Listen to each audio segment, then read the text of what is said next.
এই যে সামনের কাতারে দাঁড়ালো, সারা মাস কিন্তু রোজা রাখে নাই, ঈদের দিন প্রথম কাতারে। যতই প্রথম কাতারে দাঁড়াক, মনের মধ্যে একটা সোর সোর ভাব থেকেই যায় যে এই প্রথম কাতার আমার জন্য না, আমি জোর করে এসে দাঁড়াইছি। মুনাফিকদের নামাজ কেমন? আল্লাহ তাআলা কোরআন শরীফে বলছেন, ওয়াইদা কামু ইলাস সালাতি কামু কুসালা। মুনাফিকরা যখন নামাজে দাঁড়ায় তখন কাহিলি, চুস্তি, শৈথিল্য সহকারে দাঁড়ায়। নামাজের মধ্যে দাঁড়ায়, এখানে চুলকায়, ওখানে চুলকায়, এদিকে তাকায়, ওদিকে তাকায়, মাথার টুপিটা একটু সাইজ করে। এরপরে যদি দেখে ইমাম তার শাহুদ পড়তেছে, সময় বেশি হয়ে গেছে, পিছন থেকে সিগন্যাল মারে। সিলেটে মসজিদ এরকম করে না? করে করে। এই যে পিছন থেকে আপনি সিগন্যাল মারলেন, আপনি অন্যায় করেছেন। ইমামকে ডিকটেট করার কোন অধিকার আপনার নাই। সুপ্রিয় দর্শক, আসসালামু আলাইকুম রাহমাতুল্লাহ। আজকের আলোচনায় থাকবে এমন এক প্রেরণাময় ওয়াজ যা আমাদের হৃদয়কে নাড়া দেবে, মনকে করবে প্রশান্ত। আলোচনা করছেন প্রখ্যাত আলিমে দ্বীন, ইসলামিক চিন্তাবিদ আল্লামা দিলওয়ার হোসেন সাইদি রাহিমাহুল্লাহ। চলুন শুরু করা যাক। আপনার তাশাহুদ পড়া হয়ে গেছে, চুপ করে বসে থাকুন। আপনি ইমামকে সতর্ক করছেন কেন? তো নামাজের মধ্যে এই কাহিলি, চুস্তি এবং শৈথিল্য, এটি হলো মুনাফিকদের লক্ষণ। ইউরাউনান নাসা ওয়া লা ইয়াযকুরুনাল্লাহা ইল্লা কালিলা। এরা নামাজ পড়ে মানুষকে দেখাবার জন্য। নির্বাচন আসছে, তখন খুব নামাজ। এদেশের বেশিরভাগ মানুষ তো মুসলমান, তাদেরকে ধান্দা লাগাবার জন্য টুপি একটা লাগবেই। তারপরে সুবহানাল্লাহ, একেবারে সালামের জ্বালা, আসসালামু আলাইকুম, আসসালামু আলাইকুম, আসসালামু আলাইকুম থাকে না, আসসালামু আলাইকুম। নামাজ পড়তে দাঁড়ায় গেল, উজু কমে করছে তার ঠিক ঠিকানা নাই। এরপরে নফল নামাজও পড়ে, নফলে এমন পড়ে যে সামনের কাতার দিয়ে লোক বাইরেতেই পারে না তার ঠেলা। এগুলি হচ্ছে মুনাফিকের নামাজ। আল্লাহ তাআলা বলছেন এগুলি মানুষকে দেখাবার জন্য তারা এগুলি করে। এদের মধ্যে খুব কম সংখ্যকই আল্লাহকে রাজি খুশি করার জন্য নামাজ পড়ে। এটা হলো মুনাফিকদের নামাজ। এই ধরনের নামাজ যারা মানুষকে দেখাবার জন্য যারা নামাজ পড়ে, এই নামাজ কবুল হবে না। দুনিয়া এবং আখিরাতের সাফল্য একমাত্র নির্ভর করে নামাজের উপরে। সুবহানাল্লাহ বলেন। আল্লাহ রাব্বুল আলামিন কোরআনে কারীমের মধ্যে পরিষ্কার করে বলেছেন, ক্বাদ আফলাহাল মুমিনুন আল্লাযীনা হুম ফি সালাতিহিম খাশিউন ওয়াল্লাযীনা হুম লিয-যাকাতি ফাঈলুন ওয়াল্লাযীনা হুম লিফুরুজিহিম হাফিজুন। নিশ্চিতভাবে যেসব মুমিনরা কল্যাণ লাভ করবে তারা হচ্ছে যারা নিজেদের নামাজে ভীতি মিশ্রিত বিনয় অবলম্বন করে। নামাজে দাঁড়াইছি কার সামনে? বলেন, আল্লাহর সামনে দাঁড়িয়েছি। ডিসি সাহেবের সামনে যখন যান, মন্ত্রীর সামনে যখন যান, জামা টামা টাইট টুইট করিয়া নতুন কাপড় চোপড় পরে যায়। আর আল্লাহর নামাজ পড়তে যাওয়ার সময় আপনার নতুন জামা, টুপি, রুমাল, এগুলো কে দিছে? কে দিয়েছে? আল্লাহ তাআলা আপনার কামাইতে বরকত দিয়েছে, তাই দিয়ে আপনি কিনেছেন। মন্ত্রী এমপির সামনে যাওয়ার সময় জামা কাপড় সুন্দর পরেন, আর যিনি আপনাকে এগুলি দিলেন তার ওখানে যাওয়ার সময় ছেঁড়া জামাটা কই, ময়লা জামাটা কই, সেই টুপিটা কই, যে টুপিটা চিপড়াইলে এত তেল পড়বে যা দিয়ে 2টা কই মাছ বাঁচা যায়। আর আল্লাহ তাআলা বলেছেন, ইয়া বানি আদমা খুযু যিনাতাকুম ইনদা কুল্লি মসজিদিন। হে আদম সন্তান, প্রত্যেক নামাজে যখন যাবে তখন তোমার সম্ভাব্য সৌন্দর্য পূর্ণ কাপড় চোপড় পরিধান করে তারপরে নামাজ পড়তে যাও। তো নামাজের ভিতরে আপনি যখন দাঁড়ায় গেলেন, আল্লাহর সামনে দাঁড়িয়েছেন, ভীতি মিশ্রিত অবস্থায় দাঁড়াতে হবে। আমি যার সামনে দাঁড়িয়েছি তিনি আমাকে দেখছেন। আল্লাহর নবী বলেছেন, যখন তোমরা নামাজ পড়বে তখন তোমরা মনে করবে তুমি যেন আল্লাহকে দেখতে পাচ্ছ। সুবহানাল্লাহ বলেন, সুবহানাল্লাহ বলেন। তুমি যেন আল্লাহকে দেখতে পাচ্ছ। কিন্তু এই ধারণা করা সকলের জন্য আদৌ সম্ভব নয়। এই ধারণা যদি করতে না পারো তাহলে অন্তত এই ধারণা করো, আমি আল্লাহকে দেখতে পাচ্ছি না কিন্তু আল্লাহ তাআলা আমাকে অবশ্যই দেখছেন। আমি যখন দাঁড়ায় গেলাম নামাজে, তখন আমি আসামি হয়ে গেলাম, হাত বান্দা। রুকুতে যখন গেলাম তখন আরো আসামি হয়ে গেলাম। যখন সেজদায় গেলাম তখন আমার আমিত্ব বলতে, আমার নিজস্ব বলতে, আমার অহংবোধ মাটির সাথে মিশায় দিলাম। আল্লাহু আকবার। এর এক সেজদা হাজারো সেজদার চাইতে দামি, যদি সেই সেজদাটা সেজদার মতো হয়। আমি একথা আরো আপনাদের সামনে বলেছি, মনে আছে কিনা জানি না। নাক আর কপাল, এই দুইটা হলো, কপালটা হলো সৌভাগ্যের প্রতীক, নাকটা হলো সম্মানের প্রতীক। আমাদের পিরোজপুরের উদ্যোগে লোকেরা বলে, ভাই আমার তো নাক কাটা গেছে। কেন নাক কাটা গেল? ছুরি দিয়ে কাটছে না দাও দিয়ে? আসলে ছুরি দিয়েও কাটে নাই, দাও দিয়েও কাটে নাই। মেয়েতে এমন এক কাম করছে, ছেলেতে এমন এক কাম করছে, লজ্জায় আমার নাক কাটা গেছে। এই ধরনের উপমা কি সিলেটে আছে? আবার লোকেরা বলে, ভাই আমার তো কপাল পুড়ছে। কিসে পুড়লো? বিদ্যুতের আগুনে না চুলার আগুনে?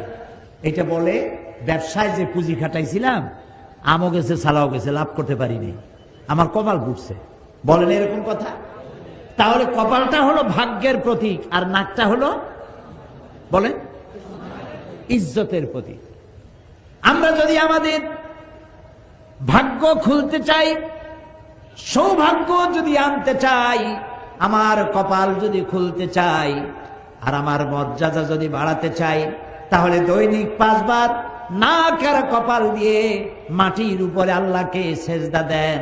আল্লাহকে সেজদা দিবেন, আপনার মর্যাদা বাড়বে, ভাগ্য আল্লাহ তাআলা খুলে দিবে। বাংলাদেশ 3 লক্ষাধিক মসজিদ বুকে ধারণ করে ধন্য 56,000 বর্গমাইলের দেশ বাংলাদেশ।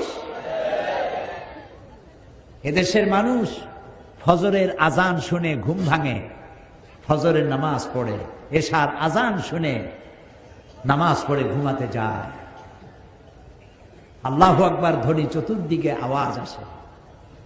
আপনি মসজিদে আজান হচ্ছে আর আজান শুনে আপনি যদি বাড়িতে নামাজ পড়েন, তো আপনার নামাজ কবুল হওয়া নিয়ে সন্দেহ রয়েছে, কবুল হবে কিনা সন্দেহ রয়েছে। জামাতে নামাজ পড়া বাধ্যতামূলক, ওয়াজিব।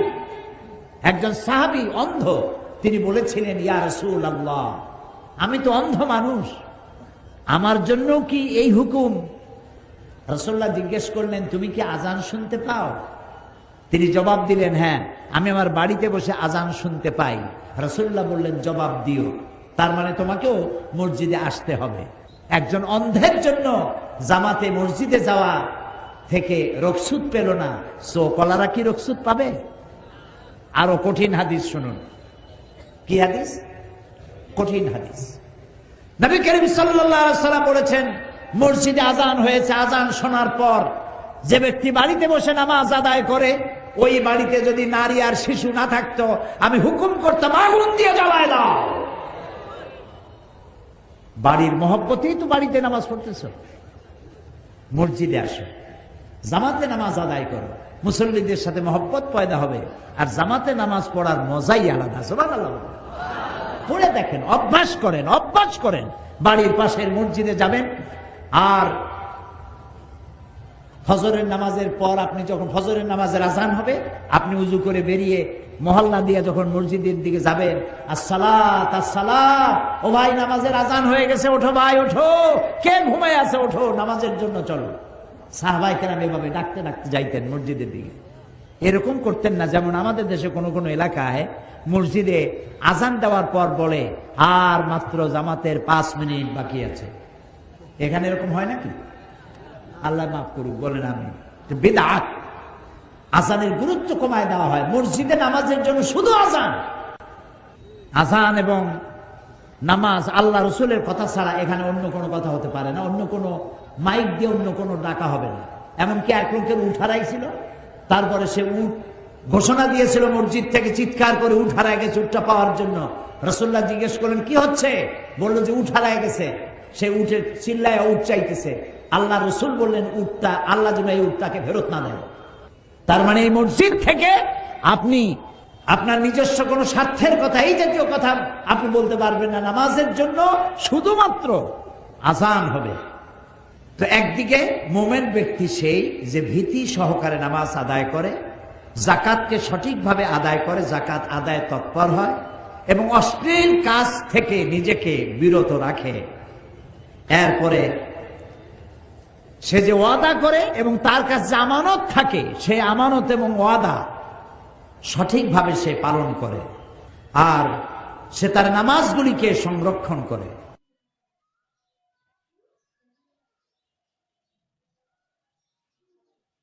বলেন তো নামাজ পড়াটা কি?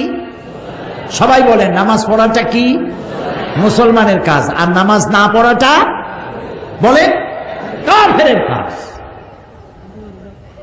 লা দীনা লিমান লা সালাতা লাহু, যার কাছে নামাজ নাই তার কাছে দিন নাই, ঈমান নাই, চরিত্র নাই, কিছুই নেই।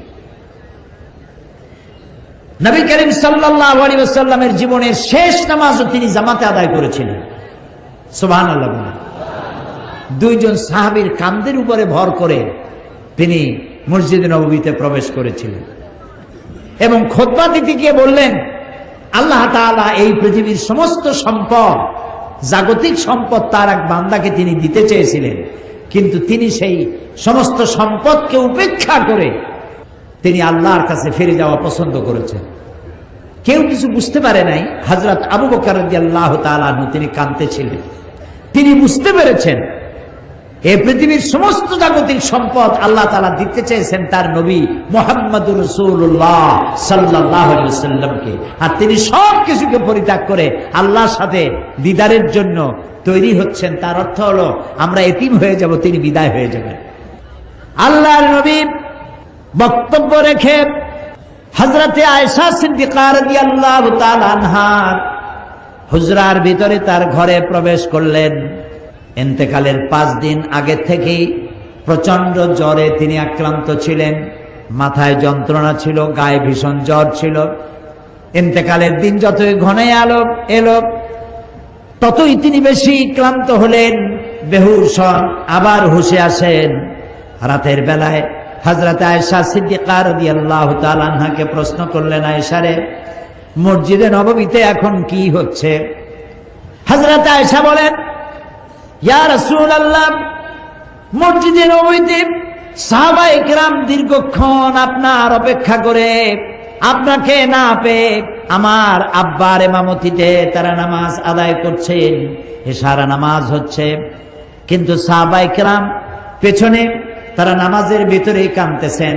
তাদের ধারণা হয়েছে রসুলের মেহরাবের ভিতরে, রসুলের মুসাল্লায় হযরতে আবু বকর যখন দাঁড়ায় গেছেন, আমরা এতিম হয়ে গেলাম, আল্লাহ রসুলের পেছনে নামাজ পড়া বোধহয় আর কিসমতে হবে না। আল্লাহর নবী হযরত আয়েশাকে ডেকে বলেন, আয়েশা রে, মসজিদে নববীর দিকে যে দরজা জানালাটা আছে সেটাকে একটু খুলে দাও, আমি নামাজের দৃশ্য দেখতে চাই। জানালা খুলে দেওয়া হলো।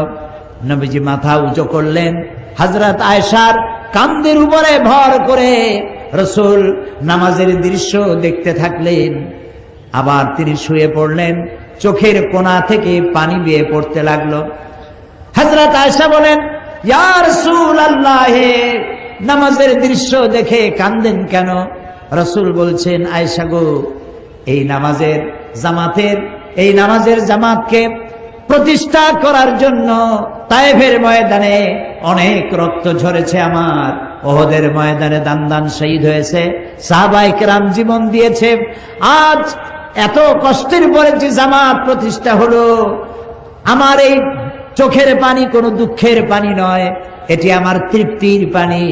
আমার মনে হলো কিয়ামত পর্যন্ত আমার উম্মতেরা এইভাবে করে তারা জামাতে নামাজ আদায় করবে। নবীজি আবার বেহুশ হয়ে পড়লেন। আজ আর সাহাবীরা একজনও মসজিদে নববী থেকে কেউ বাড়ি যায় নাই। মসজিদে নববীর ভিতরে বসে তারা কাঁদছেন, না জানি কখন আল্লাহর নবী বিদায় হন। ভেতরে স্ত্রীরা আছেন, হযরত ফাতেমা সব থেকে বেশি কান্নাকাটি করছেন। নবীজি তার দিকে লক্ষ্য করলেন এবং কাছে আসতে বললেন, হযরত ফাতেমা যখন কাছে গেছেন, আল্লাহর নবী হযরত ফাতেমার কানে কি যেন বললেন, এই কি যেন বললেন শুনে হযরত ফাতেমার কান্না বন্ধ হয়ে গেল।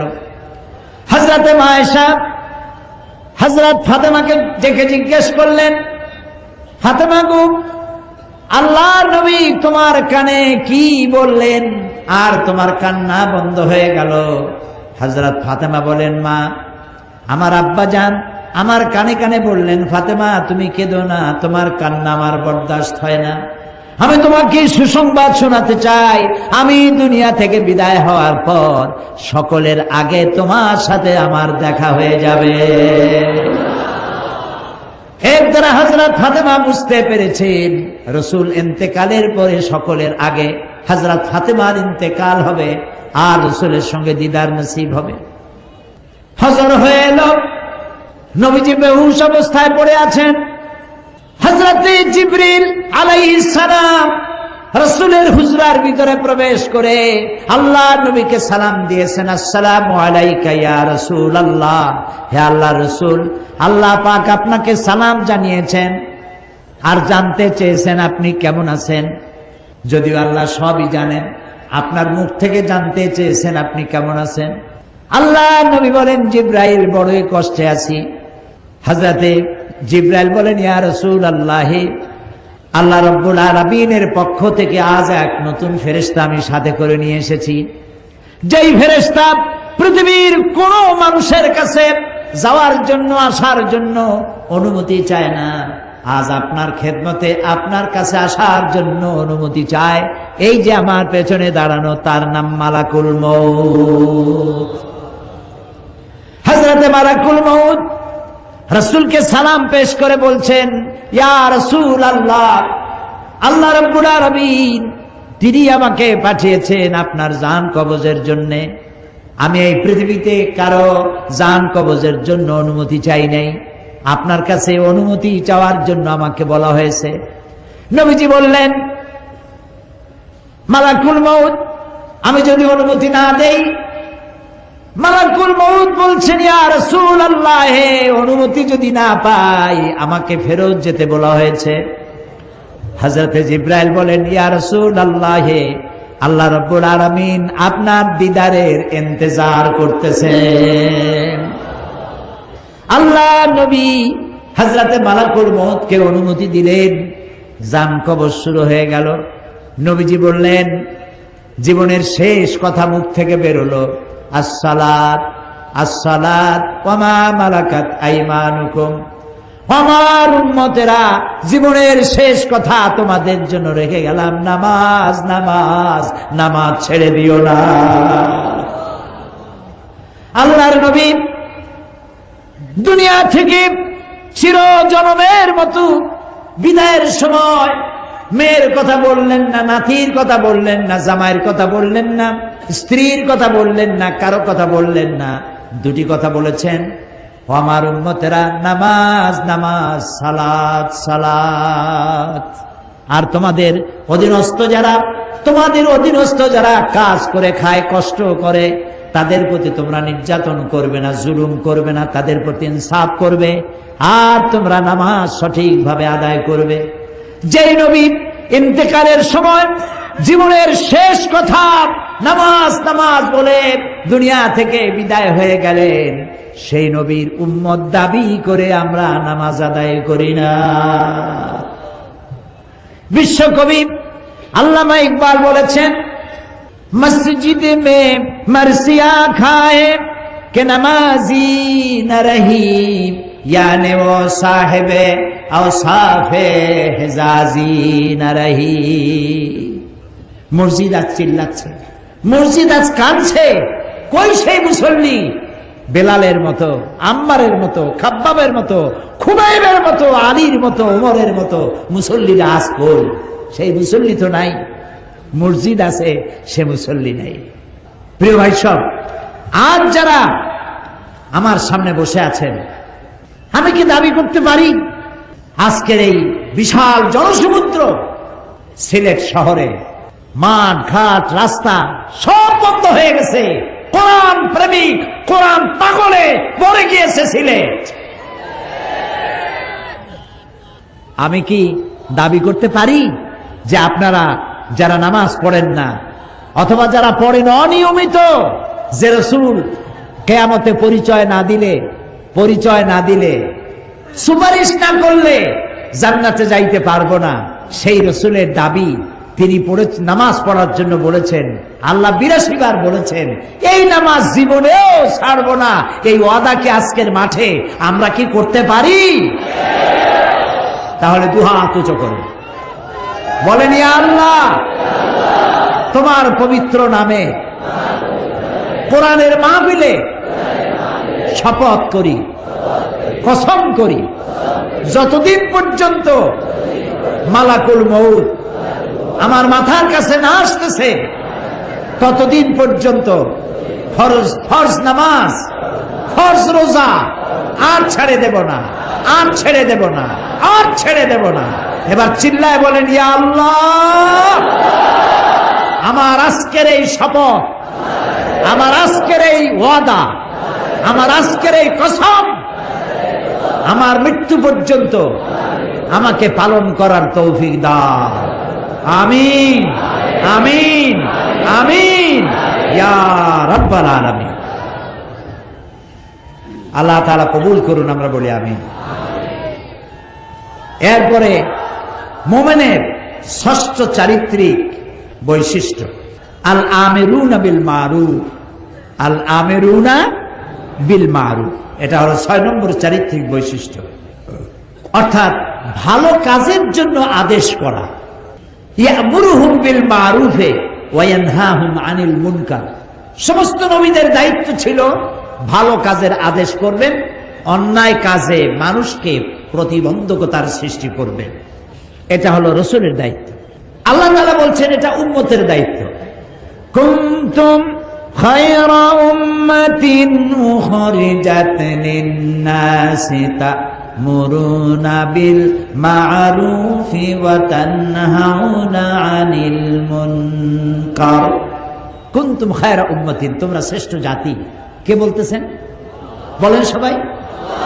কাদেরকে বলতেছেন? আমাদেরকে। বলেন কাদেরকে? এই মুসলিম মিল্লাতকে আল্লাহ বলছেন তোমরা শ্রেষ্ঠ জাতি।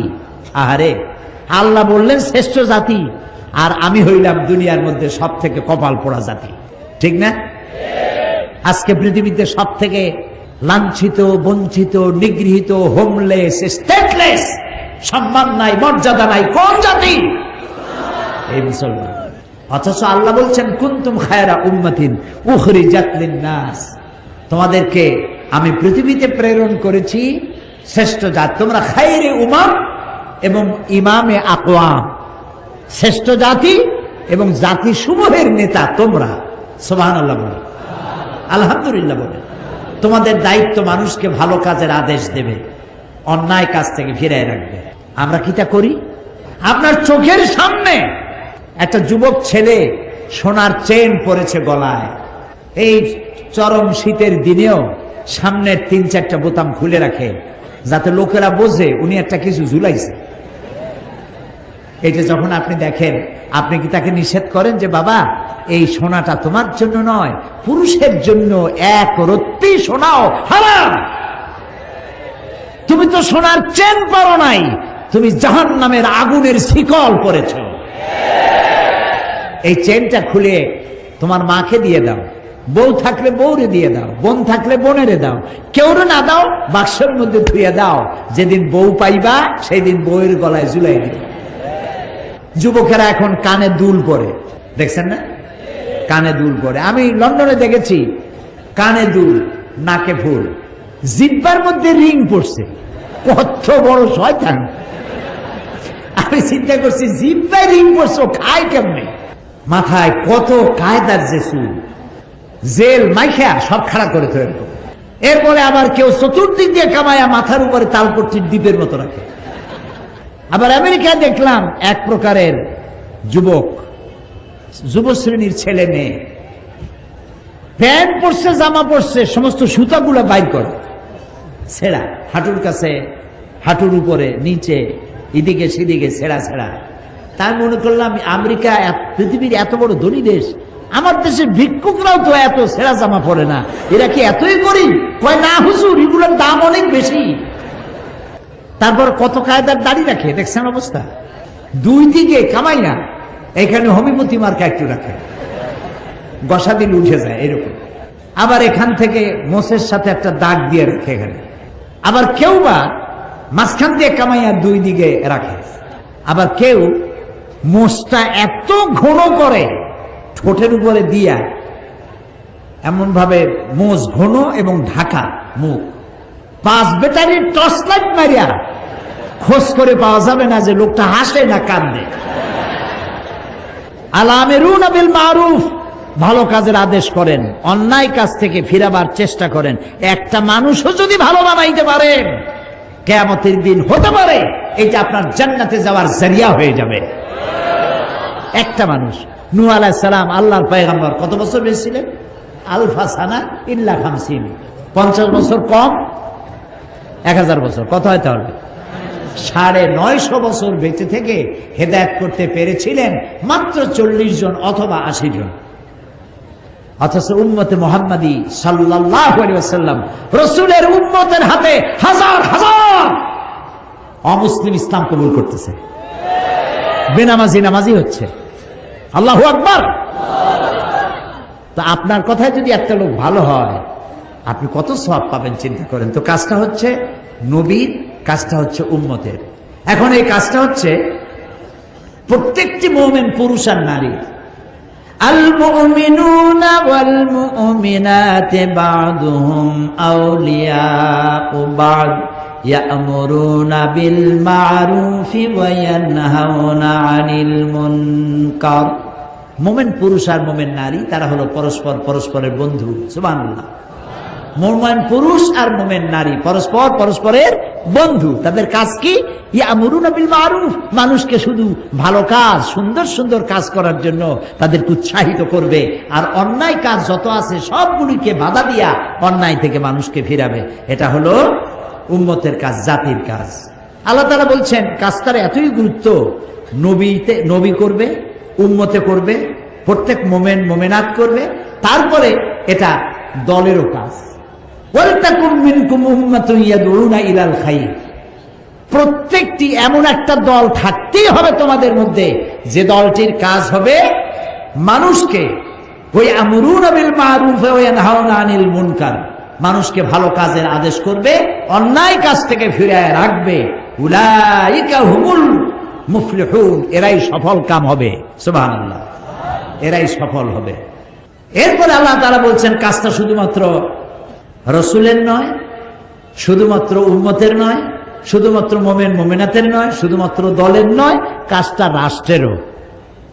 ওই যে সূরা হজের আয়াত আগেই পড়েছি, ওইখানে এ পয়েন্টও আছে, আল্লাযীনা মাক্কান্নাহুম ফিল আরদ আকামুস সালাত ওয়া আতাউজ যাকাত ওয়া আমারু বিল মারুফ ওয়া নাহাউ আনিল মুনকার। রাষ্ট্রের কাজ হলো নামাজ প্রতিষ্ঠা করবে, যাকাত আদায় করবে। যাকাত কে আদায় করবে? রাষ্ট্র। রাষ্ট্র যাকাত আদায় করতে পারবে ওই সরকার যাকাত আদায় করতে পারবে যে সরকার নামাজ প্রতিষ্ঠা করবে। নামাজ প্রতিষ্ঠা করবেন না আর যাকাত আদায় করবেন, সুবিধাবাদ জিন্দাবাদ, এইটা ইসলামে নাই। 4টা কাজ 4টা কাজের 3টা করবেন, আপনি যাকাত আদায় করার অধিকার রাখেন সরকার। আর 4 কাজের 3 কাজ করবেন না, শুধু পয়সা কামাই করবেন যাকাতের নামে, আর এগুলা কি দিয়ে কি করবেন কোনো হিসাব থাকবে না, এটা চলবে না। রাষ্ট্রের কাজ হলো 1 নম্বর কাজ, নামাজ আদায় করবে, নামাজ প্রতিষ্ঠা করবে, যাকাত আদায় করবে। যাকাত আদায় করলে কি হবে? যাকাত আদায় করলে এনজিওরা যে কামটা করতেছে সর্বনাশ, এই সর্বনাশটা এনজিওরা করার সুযোগ পাবে না। এনজিওরা কি সর্বনাশ করে? এনজিওরা সর্বনাশ করে সমস্ত ব্যাংক, তার সুদের রেশিও হচ্ছে, প্রফিটের রেশিও হচ্ছে 15 থেকে 17%, আর সমস্ত এনজিওদের সুদের পার্সেন্টেজ হচ্ছে 35 থেকে 45%। আপনি যদি 1000 টাকা নেন, আপনার নামে 850 টাকা আপনাকে দিবে, 150 টাকা সার্ভিস চার্জ আগেই রেখে দেবে, লেখা হবে 1000 টাকা দেওয়া হয়েছে। আর কিস্তি পরিশোধ করতে হবে প্রতি সপ্তাহে সপ্তাহে, দিতে দিতে কয়েক হাজার দেওয়ার পরেও ওই প্রথম 1000 টাকা শেষ হবে না। এনজিওরা সুযোগ নিয়েছে জাকাত আদায় করেন না বলে, এই সুযোগটা তারা নিয়েছে। আর যদি গভর্নমেন্ট জাকাত আদায় করে, আমরা একটা জরিপ চালাইছি, একটা জরিপের মাধ্যমে জানতে পেরেছি বর্তমান বাংলাদেশে যদি জাকাত গভর্নমেন্ট আদায় করে তাহলে মিনিমাম 12,000 কোটি টাকা প্রতি বছর জাকাত আদায় হতে পারে। 12,000 কোটি টাকা। আর রয়েছে ওয়াকফ স্টেট। ওয়াকফ স্টেটের নামে লক্ষ লক্ষ একর জমিন, ভ্যালুয়েবল জমিন ভোগ করতেছে মুতাওয়াল্লিরা বিভিন্ন জায়গায়, বাপের নামে, দাদার নামে, নিজের নামে ভোগ করতেছে, অথচ এটা অক্ষ করে এটা রাষ্ট্রে। রাষ্ট্র যদি সমস্ত অক্ষকৃত অক্ষ স্টেটকে নিজের হাতে নিতে পারে আর 12,000 কোটি টাকা জাকাত যদি কালেকশন করতে পারে, বাংলাদেশের দারিদ্র বিমোচনের জন্য, রিলিফ অ্যান্ড রিহ্যাবিলিটেশনের জন্য পৃথিবীর কারো কাছ থেকে একটি টাকাও আনার দরকার না, এটি যথেষ্ট হতে পারে। কিন্তু দুর্ভাগ্য আমাদের, আমরা সে ধরনের যারা এই কাজটি করবে তাদেরকে আমরা সুবিধা সুযোগ দিয়ে এই কাজটি করার জন্য সহযোগিতা করতে ব্যর্থ হয়েছি। এরপরে কোরআন বলছে এই কাজটি প্রত্যেক ব্যক্তি। হযরত লোকমান তার ছেলেকে বলছেন, ইয়া বুনাইয়া আকিমিস সালাতা ওয়া আমুর বিল মারুফি ওয়ানহা আনিল মুনকার ওয়াসবির আলা মা আসাবাক ইন্না যালিকা মিন আজমিল উমুর। হে প্রিয় বৎস, নামাজকে প্রতিষ্ঠা করো, আকিমিস সালাত ওয়া আমুর বিল মারুফ, ভালো কাজের আদেশ করো আর সমস্ত অন্যায় কাজ থেকে মানুষকে ফিরাও। ওয়াসবির আলা মা আসাবাক, আর এই কাজ করতে গেলে বিপদ আসবে, সেই বিপদে ধৈর্য ধারণ করবা। আপনি যখন মানুষকে ভালো কাজের আদেশ করবেন, অন্যায় কাজ থেকে ফিরতে বলবেন, সে তখন আপনার বিরুদ্ধে ক্ষেপে আসবে। আমরা মানুষকে আল্লাহর জান্নাতের দিকে ডাকি, ঠিক না? এই যে 3 দিন ডাকলাম, 3 দিন কথা বললাম, আমার বাপের কথা বলছি, ফরিদউদ্দিন চৌধুরী সাহেব তার দাদার কথা বলছে, কোন মৌলানা সাহেব তার গোষ্ঠীর কথা কইছে, কার কথা বলেছি? আমরা ডাকি আল্লাহর দিকে। আর যারা আমাদেরকে বরদাস্ত করতে পারে না তারা বলে এগুলো স্বাধীনতা বিরোধী। আমরা আল্লাহর দিকে মানুষকে ডাকি কোরআনের পন্থায়। ওরা কয় যে কোরআনের অপব্যাখ্যা করে। ওরে জিজ্ঞেস করা দরকার, বাবা তুমি কি ব্যাখ্যা জানো? ব্যাখ্যা জানলে না তুমি অপব্যাখ্যা বলতে পারো। তুমি তো ব্যাখ্যাই জানো না, তুমি তো কোরআন পড়তেও জানো না। তুমি কি সূরা ফাতিহা পড়তে পারো? এই যে মাতবাড়ি করো, বড় বড় ফিচার লেখো, কলামিস্ট লন্ডন থেকে লিখে লিখে পাঠায়, তারপরে এখান থেকে লেখে, কত টাকার বিনিময়ে লেখো, কেউ টের না পাইলেও একজন টের পান। তিনি কে? তিনি কে? আল্লাহ রাব্বুল আলামিন। সুতরাং আমাদেরকে মানুষকে ভালো কাজের জন্য আদেশ করতে হবে এবং অন্যায় কাজ থেকে ফিরাতে হবে। হযরত লোকমান বলছেন এই কাজটা করতে গেলে বিপদ আসবে, এই কাজটা করতে গেলে বিপদ আসবে, সে তোমার বাধা দেবে, এই যে আজে বাজে কথা বলবে। তখন অসবির আলা মা আসাবাক, যখন বিপদ আসবে বিপদে ধৈর্য ধারণ করবা। হযরতে ইমাম গাজ্জালি তার ইহয়া উলুমুদ্দিন কিতাবের মধ্যে লিখেছেন, সবর শব্দটা আল্লাহ তাআলা কোরআন শরীফে 70 বার ব্যবহার করেছেন। আল্লামা ইমাম ইবনে কাইয়্যিম তিনি তার কিতাবে লিখেছেন, আল্লাহ তাআলা কোরআন শরীফে সবর শব্দটি 90 বার এনেছেন। ধৈর্য ধরলেই তুমি এর সুফল পাবে। তোমার গালি দিলে গালির জবাব গালি দিয়ে দিও না, ইদফা বিল্লাতি হিয়া আহসান, তুমি মানুষের মন্দের জবাব ভালো দিয়ে দাও, তাহলে তোমার দিকে লোকেরা আকৃষ্ট হবে। কোন জোশের কথা শুনলেই ইসলামের শত্রুরা সাবধান, ভাঙিয়ে ফেলবো, ঠ্যাং উল্টাই দেবো, এইগুলো কি স্লোগান আপনারা দেন? দরকারটা কি? কোন শত্রু নাই, সবাইকে বন্ধু বানান। আমি সকলের সাথে বন্ধুত্ব করতে চাই, ইসলামের বাণী শোনাতে চাই।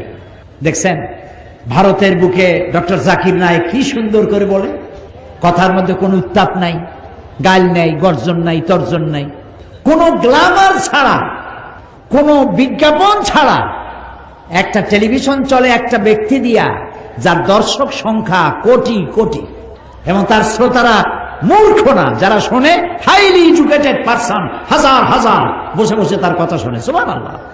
তার কথা মনে উঠলেই আমার দোয়া আসে শুধু। আমার কাছে মনে হয় মুসলিম মিল্লাতের জন্য আল্লাহর এক নিয়ামত।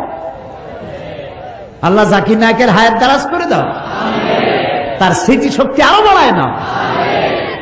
একবার শুনলাম এক মহিলা প্রশ্ন করছে ডক্টর জাকির নায়েককে যে, আচ্ছা আপনি তো বললেন হিন্দু মুসলমান খ্রিস্টান বৌদ্ধ সব ভাই ভাই, তো সব যদি আমরা ভাই ভাই হই, আমি তো হিন্দু, ওই মহিলা বলছে আমি তো হিন্দু, তা আপনার মক্কা মদিনে আমরা যাইতে পারি না কেন? এটা কঠিন প্রশ্ন। আমি চিন্তা করলাম কি জবাব দেয়। আমার কাছেও জবাব আছে, কিন্তু উনি কি বলেন সেটা শোনা দরকার। উনি জবাব দিলেন, বোন আপনার বাড়ি কই? কই তো ইন্ডিয়ায়। জন্মস্থান কোথায়? এখানে। আমার জন্মস্থানও এখানে। আচ্ছা বোন আপনি কি জানেন যে ইন্ডিয়ায় এমন এমন জায়গা আছে যেখানে এখানে জন্মগ্রহণ করার পরেও সে জায়গায় আপনি আর আমি যাইতে পারি না, এরকম জায়গার নাম জানেন? কোন এরকম জায়গা থাকবে কেন? আমি ইন্ডিয়া জন্মগ্রহণ করছি, সব জায়গায় যাইতে পারি। উনি বললেন মোটেই না, এখানে এমন এমন জায়গা আছে যেখানে আপনি আমি প্রবেশ করতে পারবো না, তার নাম ক্যান্টনমেন্ট। ক্যান্টনমেন্টে আপনিও ঢুকতে পারবেন না, আমিও ঢুকতে পারবো না। ক্যান্টনমেন্টে ঢুকবে যারা নিরাপত্তার দায়িত্বে, দেশ রক্ষার দায়িত্বে যারা আছে, যে কোনো মুহূর্তে ডাক দিয়ে বলে জান দেওয়ার জন্য, রক্ত দেওয়ার জন্য, জীবন দেওয়ার জন্য ঝাঁপায় পড়বে, সেসব সেনাবাহিনীর জন্যই ক্যান্টনমেন্ট তৈরি করা হয়। ওখানে আপনি আর আমি যাইতে পারবো না। ইসলামের একটা ক্যান্টনমেন্ট আছে, সেটার নাম মক্কা আর মদিনা। ওইখানে ওই সব লোকেরাই যেতে পারে যারা আল্লাহর জন্য জান দিতে পারে, মাল দিতে পারে, রক্ত দিতে পারে। প্রিয় বোন, আপনিও যেতে পারবেন। আপনার পাসপোর্টে একটা ভিসা লাগান, ভিসার নাম লা ইলাহা ইল্লাল্লাহু মুহাম্মাদুর রাসূলুল্লাহ। কালকে আপনি মক্কা মদিনা চলে যান। কি সুন্দর জবাব! আমার খালি দোয়াই আসলো যে আল্লাহ তাআলা কি ব্রেন তুমি তাকে দিয়েছো। সুবহানাল্লাহ। তো মানুষকে আপনি বুঝাবেন। আমি একবার লন্ডনে এক বাড়িতে দেখলাম সিলেটি ভাষায় ইনজিল শরীফ। আমি তো অবাক হয়ে গেলাম যে আল্লাহ জিবরাইল দিয়ে সিলেটে আবার ইনজিল বানাইলো। তো দেখি যে সিলেটি আঞ্চলিক ভাষা ইনজিল এতটুকু, ওর মধ্যে লিখছে ঈসা আলাইহিস সালাম আসলা, টাইম টাইম একখানা গাছের তলায় বসে আসলেন, এরকম ভাষা দিয়ে লেখা। তা আমি তার বললাম এটা কি আপনি কিনছেন? কয় না, একজন খ্রিস্টান আমার প্রতিবেশী দিয়ে গেছে। তা আপনি এখানে কত বছর আছেন? কথা প্রায় 30 বছরের মতো। আমি বললাম ভাই 30 বছর আপনি এখানে আছেন, আপনার ঘরে ইনজিল, সিলেটি ভাষায় ইনজিল আপনার ঘরে রেখে গেল, আপনি কি ইংরেজিতে অনুবাদ করা একজন কোরআন শরীফ আপনার খ্রিস্টান প্রতিবেশীকে দিচ্ছেন? কয় না, তা তো দেয়নি। আপনি তা দেন নাই, আর স্লোগান দেন ইসলামের দুশ্মনেরা হুঁশিয়ার সাবধান। এই স্লোগান কোনো কাজের স্লোগান নয়, বাজের স্লোগান।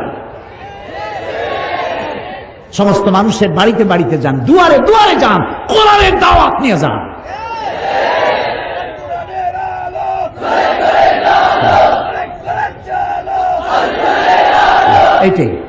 এইটাই স্লোগান, এটাই গ্রহণযোগ্য স্লোগান। কোরআন শরীফ বাংলায় ছাপা কোরআন শরীফ আছে, বাংলা ভাষায় অনুবাদ করা, এক জেল কিনবেন।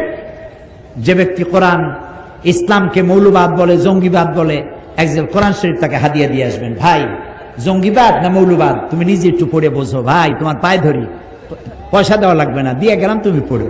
পারবেন? কর না, পারবেন? নামাজের হাকিকত, রোজার হাকিকত, ইমানের হাকিকত, ইসলাম পরিচিতি, সত্যের সাক্ষ্য, বুনিয়াদী শিক্ষা, একমাত্র ধর্ম, ভাঙ্গা গড়া, এই ছোট্ট ছোট্ট বই, এক একটা বই এক একটা বিপ্লব সৃষ্টি করে দিতে পারে। এসব বইগুলি কেনেন, মানুষকে হাদিয়া দেন। বই চাইতে উত্তম হাদিয়া পৃথিবীতে আর কিছু নাই। যত গল্প গুজবের বই, এই যে 21শে ফেব্রুয়ারির বই মেলা, খারাপ না, বাংলা ভাষার চর্চা হচ্ছে। বাংলা ভাষা আমার মায়ের ভাষা, আর ভাষা হচ্ছে নিয়ামত। ওমিন আয়াতিহি ইখতিলাফে আলসিনাতিকুম ওয়া আলওয়ানুকুম। আল্লাহ তাআলার নিদর্শনাবলীর মধ্যে এটাও নিদর্শন যে তিনি অনেক ভাষার সৃষ্টি করেছেন, অনেক রঙের মানুষও সৃষ্টি করেছেন। সৈয়দ মুজতবা আলী, বাড়ি বোধহয় মৌলভীবাজারে, মারা গেছেন। খুব সুন্দর সুন্দর বই লিখে গেছেন তিনি। তিনি লিখছেন বাংলা ভাষার জন্ম হয়েছে নদিয়া শান্তিপুরে। চট্টগ্রামে বাংলা ভাষা ইন্তেকাল ফরমাইয়াছে। কুলখানি হয়েছে নোয়াখালীতে, 40 হয়েছে সিলেটে।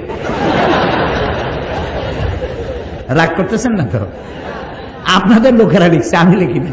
সৈয়দ মুস্তফা আলীর লেখা।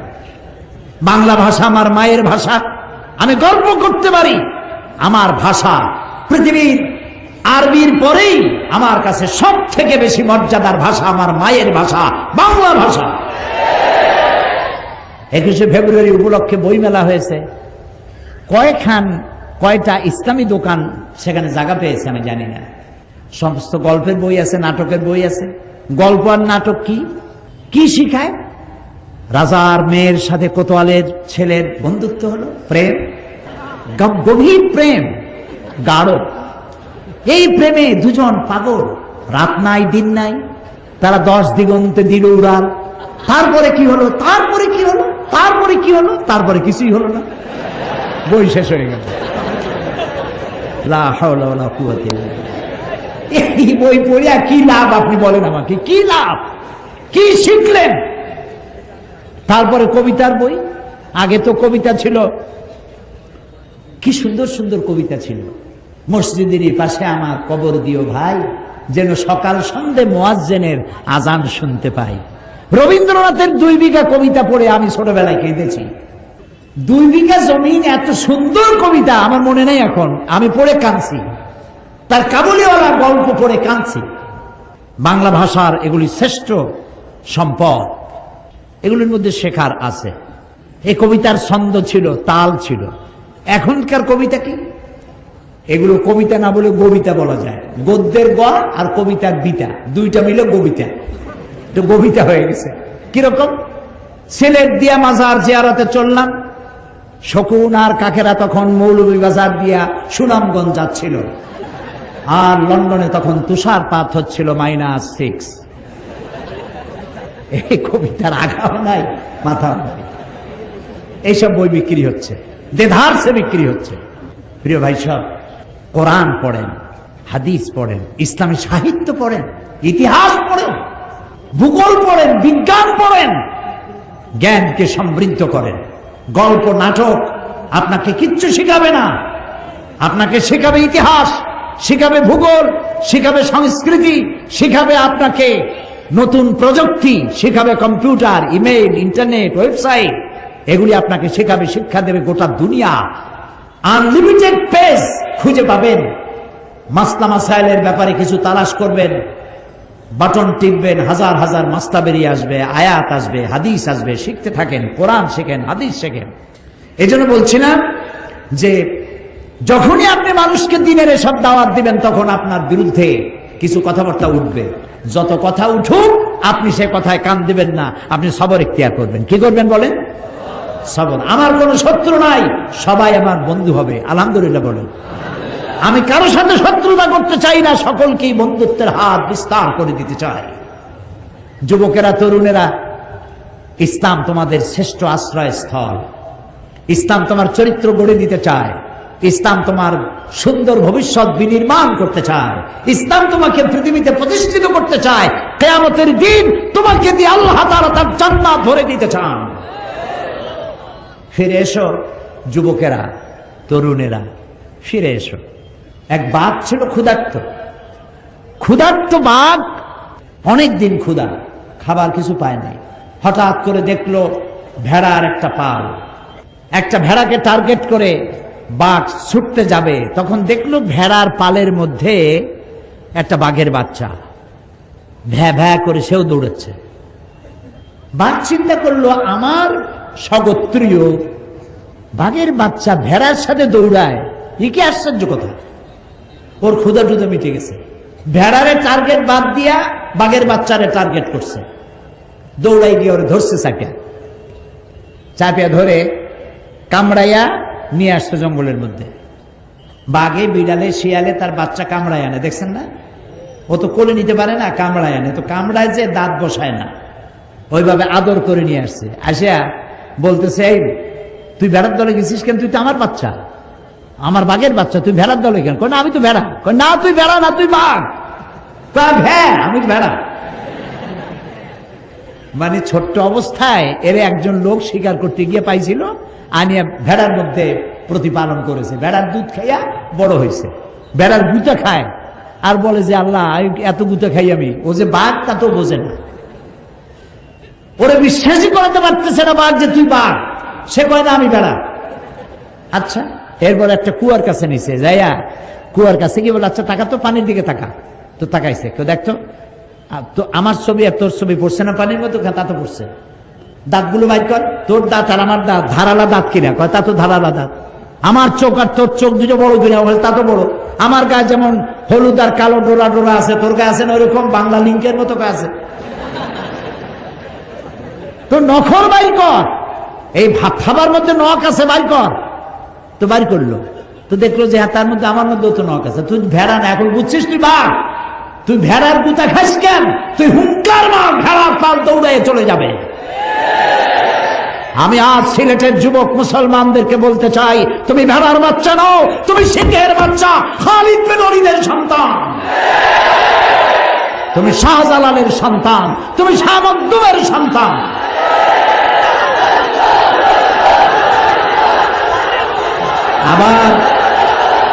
আবার তুমি জাগ্রত হও, মুসলমান হিসাবে পরিচয় দিতে গর্ববোধ করো।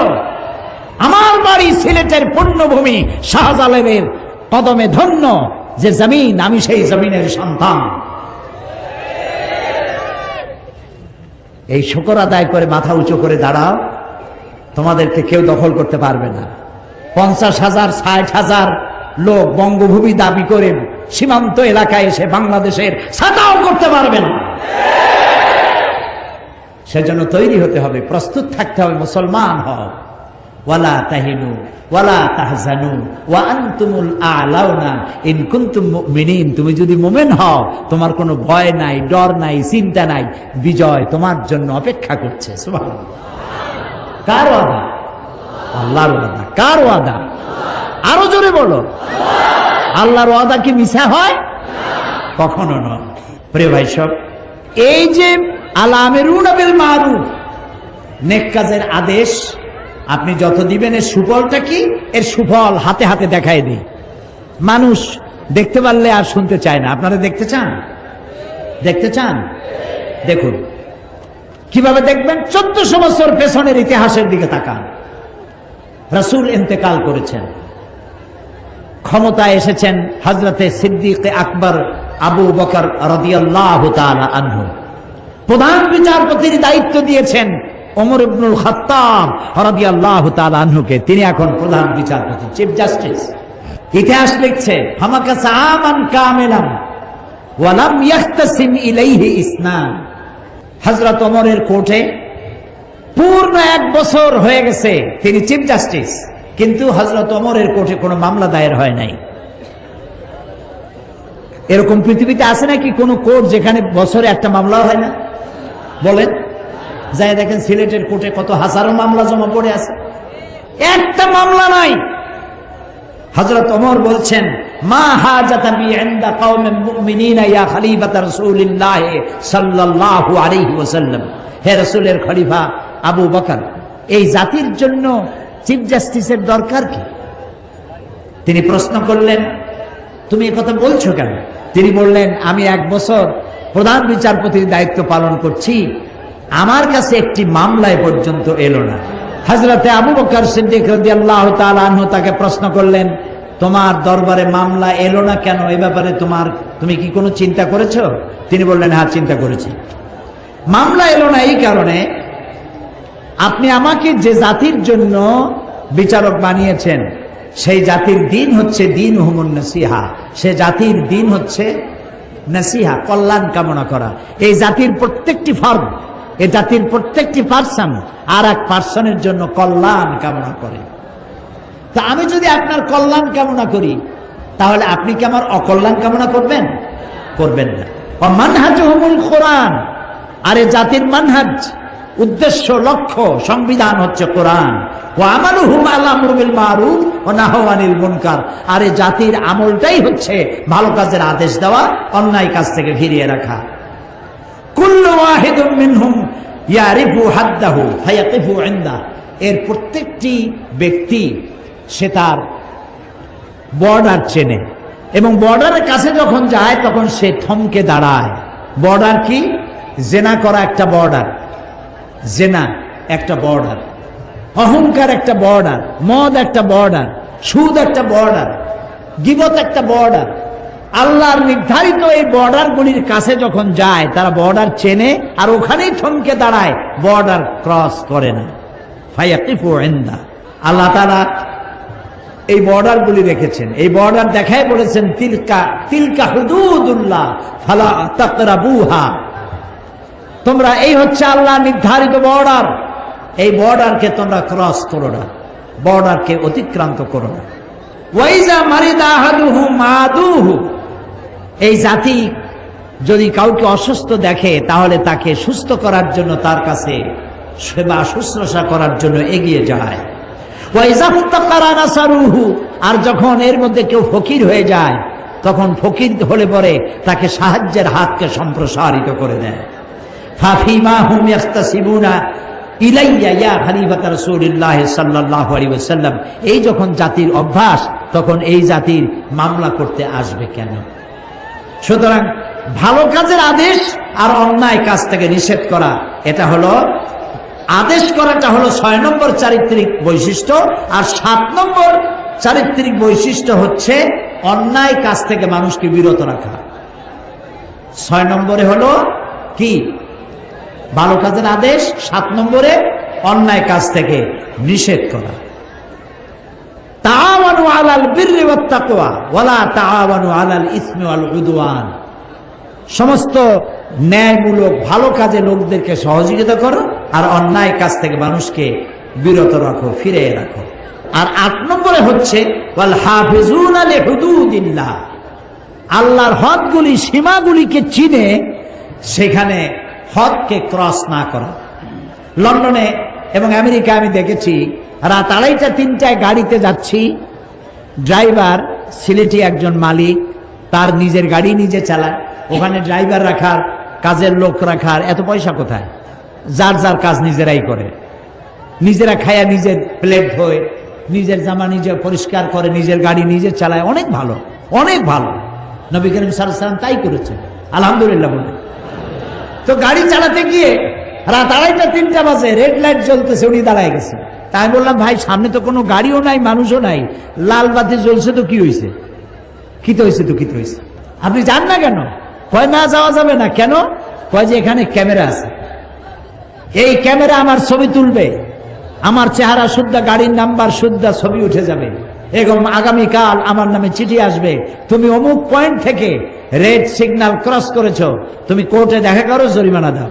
আর এইরকম 2-3 বার জরিমানা যদি হয়, আর যদি জরিমানা আদায় না করে লাইসেন্স ক্যান্সেল। তো ওইখানে ক্যামেরা আছে, জানা আছে বলে বর্ডার ক্রস করতেছে না। আর আমি যে বর্ডার ক্রস করতেছি অহরহ, আল্লাহ যে আমাকে দেখছেন, এই বিশ্বাস যদি থাকতো তাহলে বর্ডার ক্রস করতে পারতাম না। তো আমি সবর এখতিয়ার করে আল্লাহর সীমা রেখা, আল্লাহর সমস্ত সীমাগুলি যদি সংরক্ষণ করে আমরা চলতে পারি, তাহলে আল্লাহ তাআলা বলছেন অবাশশিরিল মুমিনিন। এই 8টি চারিত্রিক বৈশিষ্ট্য যারা অবলম্বন করতে পারবে তাদের জন্যই আল্লাহর পক্ষ থেকে রয়েছে শুভ সংবাদ, জান্নাতের শুভ সংবাদ। বলেন আল্লাহু আকবার, আল্লাহু আকবার, আল্লাহু আকবার। প্রিয় ভাই সব, আবার সুদিন ফিরে আসবে। অমাবস্যায় চিরকাল ঢেকে থাকে না পৃথিবী, পূর্ণিমার চাঁদ ওঠে, রাতের আধার চলে গিয়ে পূর্ব দিগন্ত থেকে সূর্য হেসে ওঠে। মেঘাচ্ছন্ন কুয়াশাচ্ছন্ন অবস্থা দিয়ে সূর্য চিরকাল ঢাকা থাকে না, সূর্য আবার জেগে ওঠে। হাজারো হাজারো ষড়যন্ত্রের মধ্য দিয়ে কোরআনের আওয়াজ বিকশিত হবে, মানুষের কানে কানে পৌঁছে যাবে, লোকেরা হেদায়েতের পথে চলে আসবে। শুরু হবে খেলাফত আলা মানহাজুন নবুয়া। রাসূলুল্লাহ যে খেলাফত রেখে গেছিলেন সেই খেলাফতের উপরেই পৃথিবী আবার প্রতিষ্ঠিত হবে ইনশাআল্লাহ। আল্লাহ তাআলা সূরা ইব্রাহিমের একটি আয়াত বলেই আমি মুনাজাতের দিকে যেতে চাই। আল্লাহ তাআলা এখানে বলছেন ওয়াকাদ মাকারু মাকরাহুম ওয়া ইনদাল্লাহি মাকরুহুম। তারা একটা চক্রান্ত করেছিল, চক্রান্তকারীরা একটা চক্রান্ত করেছিল। ওয়া ইনদাল্লাহি মাকরুহুম, আর ওরা যে চক্রান্ত করেছিল সেটা আল্লাহর কাছে লিপিবদ্ধ ছিল, আল্লাহর তা জানা ছিল। ওয়া ইন কানা মাকরুহুম লিতাজুলা মিনহুল জিবাল, আর তাদের ষড়যন্ত্র এমন ছিল যে ষড়যন্ত্রে পাহাড় টলে যেতে পারে। হে নবী, ফালা তাহসাবান্নাল্লাহা মুখলিফা ওয়াদি রুসুলা, হে নবী আপনি একথা মনে করবেন না যে আল্লাহ তার নবীদের কাছে যে ওয়াদা করেছেন সেই ওয়াদা আল্লাহ খেলাফ করবেন। চক্রান্ত ষড়যন্ত্র দেখে একথা চিন্তা করার কোনো কারণ নাই। ইন্নাল্লাহা আজিজুন যুনতিকাম, আল্লাহ তাআলা মহাপরাক্রমশালী এবং প্রচন্ড প্রতিশোধ গ্রহণকারী। ভয় পাওয়ার কোনো কারণ নাই। সিলেটের প্রাণবন্ত দামাল ছেলেরা, তোমাদের সমস্ত শরীরে যাদের রক্ত ডগবগ করে যৌবনের মুসলিম রক্ত, কোরআন সম্পর্কে ধারণা নাই, দোষ তোমার না, দোষ হচ্ছে সিস্টেম অফ এডুকেশনের, লেখাপড়ার দোষ। সিলেবাসে এখন ধর্মকে ঐচ্ছিক করতে চাচ্ছে, কত বড় কপাল পোড়া। আল্লাহ রহম করুক, বলি আমিন, বলি আমিন। আপনার ছেলে ছোটবেলায় আলিফ জাবর আ, বা জাবর বা, তা জাবর তা এগুলি পড়তে পারবে না। ক্লাস 8-এর পরে, ক্লাস 1 থেকে 8 পর্যন্ত আলিফ বা তা সা সূরা ফাতিহা কিছুই পড়ানো হবে না। এটা থাকবে ঐচ্ছিক, অপশনাল, পড়লেও পড়তে পারেন, না পড়লেও না পড়তে পারেন। আর ক্লাস 8-এর পরে গিয়ে কি আলহামদুলিল্লাহ রাব্বিল আলামিন পড়তে ইচ্ছে করবে? আহারে, এই সর্বনাশ করবেন না, আল্লাহর রাস্তায় করবেন না। ছেলে মেয়েদেরকে বাল্য অবস্থা থেকে ধর্মীয় শিক্ষায় শিক্ষিত করুন, কোরআন শিখান। যুবকেরা, তোমরা মনে করেছো বিজ্ঞান অনেক বড় ব্যাপার আর ইসলাম কোরআন অনেক নিচের ব্যাপার। না, বিজ্ঞান মানে কি? বিজ্ঞান মানে হলো বিশেষ জ্ঞান, বিশেষ জ্ঞান।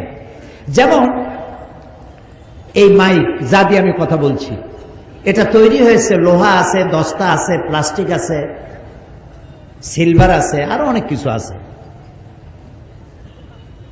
লোহা, দস্তা, সিলভার, প্লাস্টিক, এই জিনিসগুলি মূলভাবে কে তৈরি করেছে?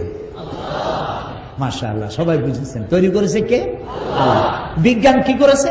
বিজ্ঞান এগুলি এখান থেকে ওখান থেকে জোড়াতালি দিয়ে অ্যাসেম্বল করেছে, এটাকে মাইকে রূপান্তরিত করেছে। এটা একটা টেবিল, টেবিলটা তৈরি হয়েছে কাঠ দিয়ে, সুপার গ্লু দিয়ে জোড়া দেওয়া হয়েছে অথবা লোহা দিয়ে জোড়া দেওয়া হয়েছে।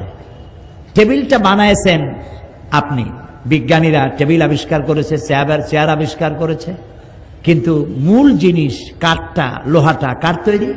আল্লাহ তৈরি। প্লেন তৈরি করে আপনি আকাশে উড়াচ্ছেন, প্লেন তৈরি করেছেন যে সব মৌলিক জিনিস দিয়ে, ওটা কার তৈরি?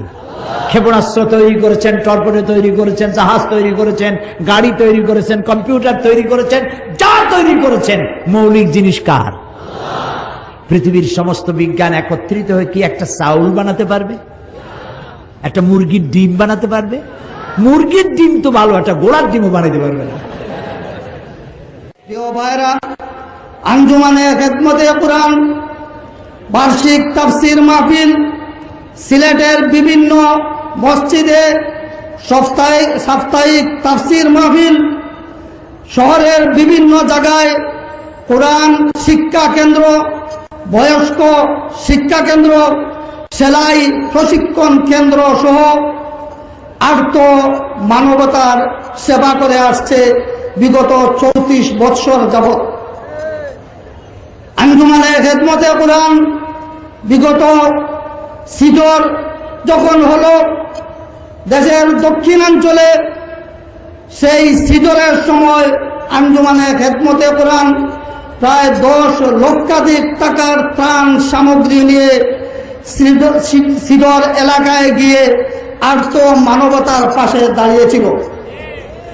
আমাদের এই মাহফিলের প্রধান আকর্ষণ হযরত মৌলানা দেলাওয়ার হোসেন সাঈদী সাহেবের বাড়ি পিরোজপুর, তার থানা, এমনকি তার বাড়িটা পর্যন্ত সিজরে আক্রান্ত হয়ে লন্ড বন্ড হয়ে গিয়েছিল।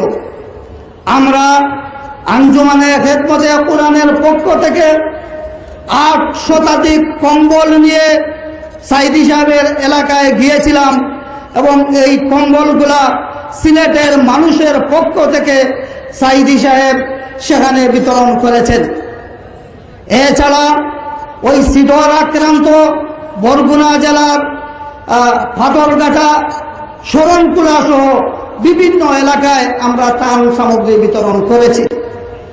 সম্মানিত সুধী মণ্ডলী, আঞ্জুমানে খেদমতে কোরআনের আরো 2টি সহযোগী সংস্থা রয়েছে।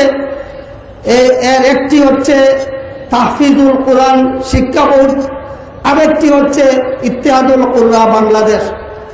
তাহফিজুল কোরআন শিক্ষা বোর্ডের মাধ্যমে সিলেটের বেশ কয়েকটি হাফিজি মাদ্রাসার ছাত্ররা তারা শিক্ষা বোর্ডে, তাহফিজুল কোরআন বোর্ডে তারা হিফজের সমাপনী পরীক্ষা দিয়ে কৃতকার্য হয়ে সনদ নিয়ে থাকে।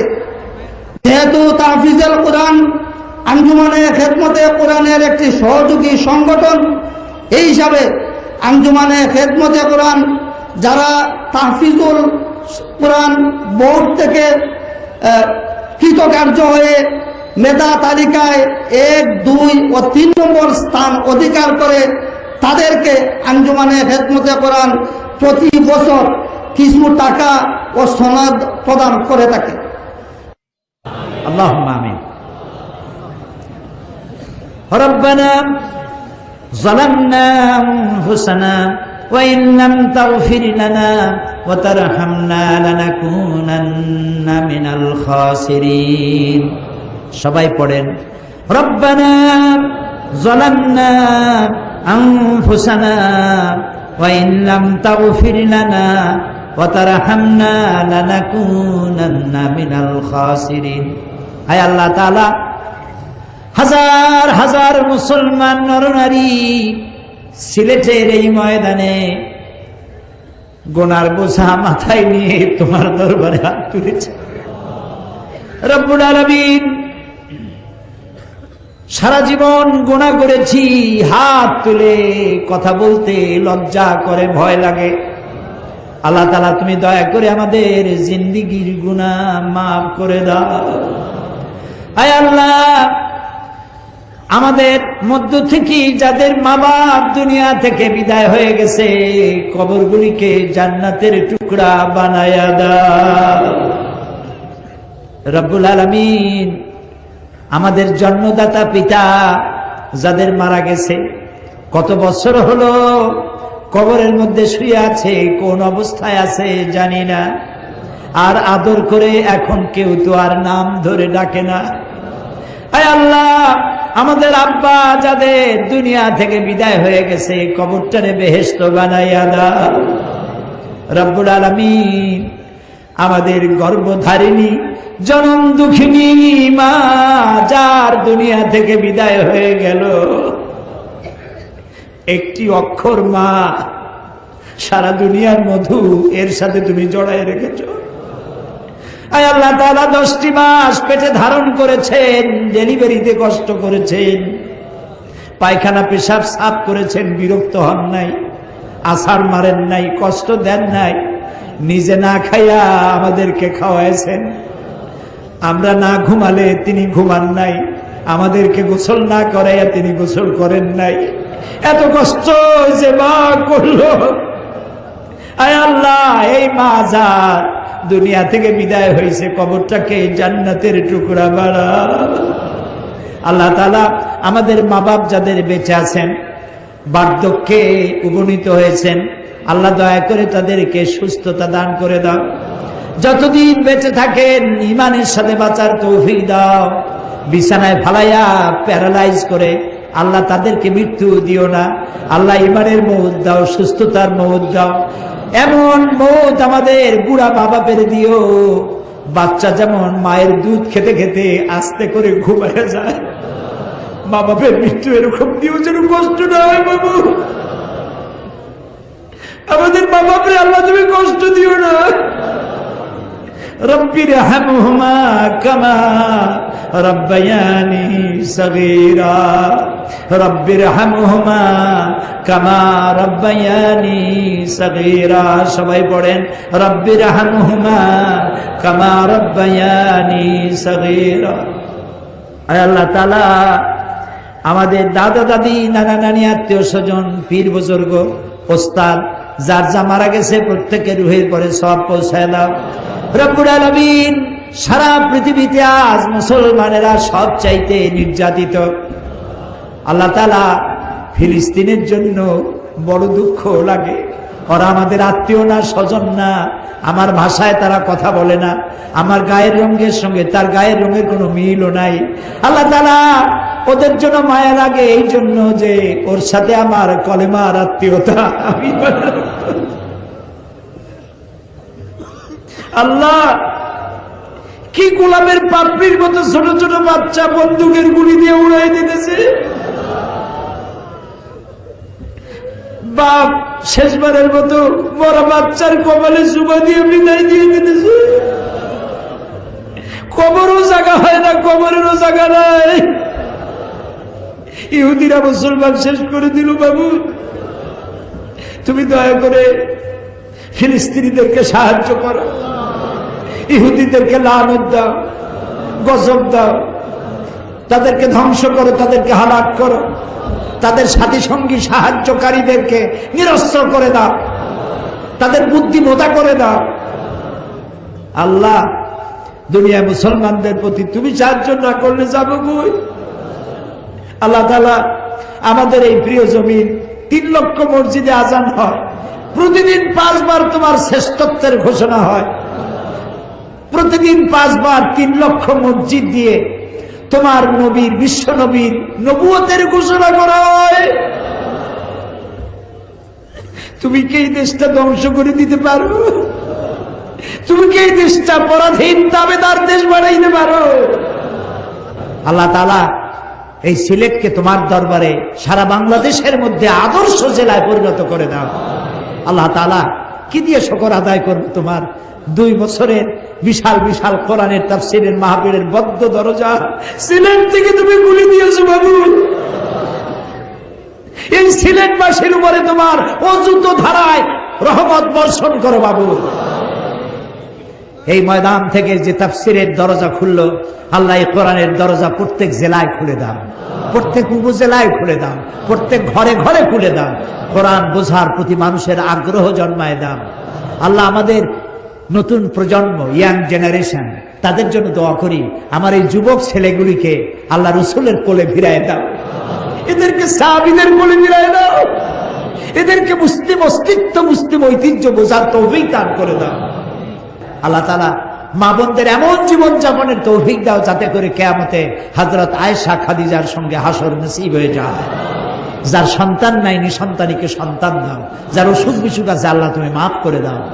আল্লাহ তাআলা, এই মঞ্চে আমরা যারা আছি, সামনে যারা আছেন, যার যে কষ্ট আছে, দুঃখ আছে, দূর করে দাও। আমাদের স্ত্রী, পুত্র, পরিজন, ভাই বোন, নাতি, পুত্রবধূ যা তুমি দান করেছো সবগুলিকে দিনদার, ইমানদার, নামাজি, পরেজগার বানাও। কয়েক সেকেন্ড আমি আপনাদের জন্য ছেড়ে দিলাম, মাথা নিচু করে, চক্ষু বন্ধ করে, যা চাওয়ার আছে বিনীতভাবে চোখের পানি ফেলে আল্লাহর কাছে চাইতে থাকুন। এত বড় মুনাজাত আল্লাহ ফেরত দিতে পারেন না, কারণ তিনি রহমান, তিনি রহিম, তিনি গফুর, তিনি গফফার, তিনি সত্তারুল উয়ুব।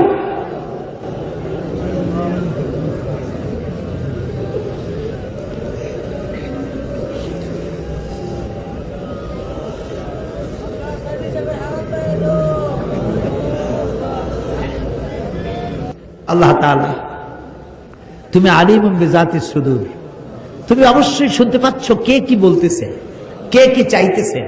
তোমার ভান্ডে তো কিছুর অভাব নাই, বৈধভাবে যে যা চাইলো তুমি প্রত্যেকের ঝুলি মালামাল করে দাও। এই মাহফিল থেকে কাউকে তুমি নিরাশ হয়ে ফেরত দিও না, নিরাশ করে ফেরত দিও না।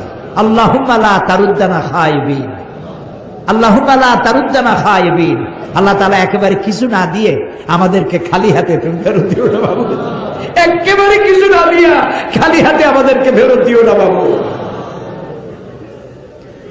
আল্লাহুম্মা রাহমাতাকা আরজু, আল্লাহুম্মা রাহমাতাকা আরজু, আল্লাহুম্মা রাহমাতাকা আরজু ফালা তাকিলনি ইলা নাফসি তারফাতা আইন। আল্লাহুম্মা আনসুরনা ফাইন্নাকা খায়রুন নাসিরিন ওয়ারহামনা ওয়াহফাজনা ওয়ারযুকনা ফাইন্নাকা খায়রুর রাযিকিন।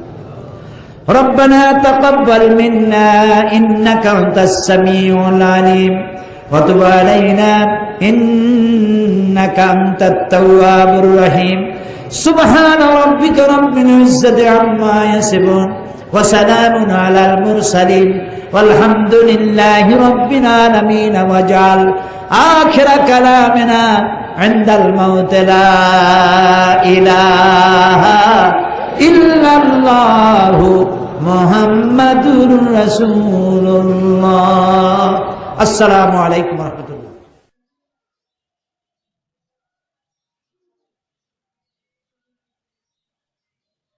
একটা প্রশ্ন আমাদের সবার মনে জাগা উচিত, আমরা কি সেই আগের মুসলমান আছি যারা দুনিয়ার সামনে ঈমান ও আদর্শের আলো ছড়াতো, নাকি আমরা বদলে গেছি, ভুলে গেছি আমাদের আসল পরিচয়?